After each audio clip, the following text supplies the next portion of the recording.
ఓం నమో నారాయణాయ నమః. ఇవాళ మనం ఒక గంభీరమైనటువంటి విషయం గురించి మాట్లాడుకుందాం. నువ్వో మతంలో పుట్టావు, నేనో మతంలో పుట్టాను. నీకో దేవుడున్నాడు, నాకో దేవుడున్నాడు. ఇదంతా ఎవరో చెప్తారు. సరే, వాళ్ళు చెప్పింది మనం నమ్మాం. నీకు నువ్వు పుట్టిన ఊరు దేశం ఉన్నాయి, నాకు నేను పుట్టిన దేశం ఉన్నాయి. నీకు నీ భాషా సంస్కృతి ఉంది, నాకు నా భాషా సంస్కృతి ఉంది. కానీ మతాల్లోనూ, దేశాల్లోనూ, భాషల్లోనూ, గోత్రాల్లోనూ, జాతుల్లోనూ, జాతీయతలతోనూ సంబంధం లేని ఒక అంశం ఉంది. మరి ఆ విషయాన్ని అందరు ఇవాళ వదిలేశారు. అదే అసలైన విషయం, అదే మానవత్వం. ఇవాళ అదే మనకి వెన్నుపూస. ఇక సైన్స్ అనేది ప్రపంచ ప్రజలందరూ ఉమ్మడి ఆస్తి. అది ఒక దేశాందో, మతాందో, జాతిదో కాదు. ప్రాంతీయ దురభిమానాలకు గాని, భాషా విద్వేషాలకు గాని సైన్సు అతీతమైంది.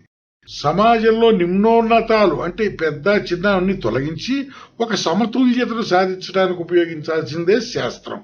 అదే విజ్ఞాన శాస్త్రం అండి. ఎవరెన్ని వాదనలు చేసినా మాత్రం అంతిమంగా ఒకటి నిజం: సైన్సు ఆధునిక మానవుడి జ్ఞాన నేత్రం, మారుతున్న జీవన శైలికి దర్పణం, స్వశక్తిలోంచి వెల్లువిరుస్తున్న మానవత్వపు విజయం ఒక్క సైన్స్ మాత్రమే. ఏ వైజ్ఞానికుడు, ఏ సాంకేతిక నిపుణుడు ఏ ఆవిష్కరణలు చేసినా అవి సర్వప్రపంచ మానవాళి కోసం చేస్తున్నాడు. కేవలం తన కోసమే, తన వాళ్ళ కోసమో, తన స్వార్థం కోసమో కాదండి. ఇదంతా ప్రపంచం కోసం ఏం చేస్తున్నప్పటికీ కూడా.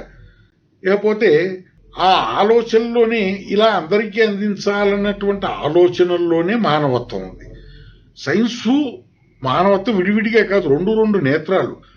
మానవతా దృక్పథానికి సైన్స్ ఎప్పుడు వెన్నుముకలానే నిలబడుతూ వస్తుందండి. సైన్స్ అవసరం లేని మానవత్వం, మానవత్వం అవసరం లేని సైన్స్, ఈ రెండు కూడా ఎప్పుడు ఊహించలేవు.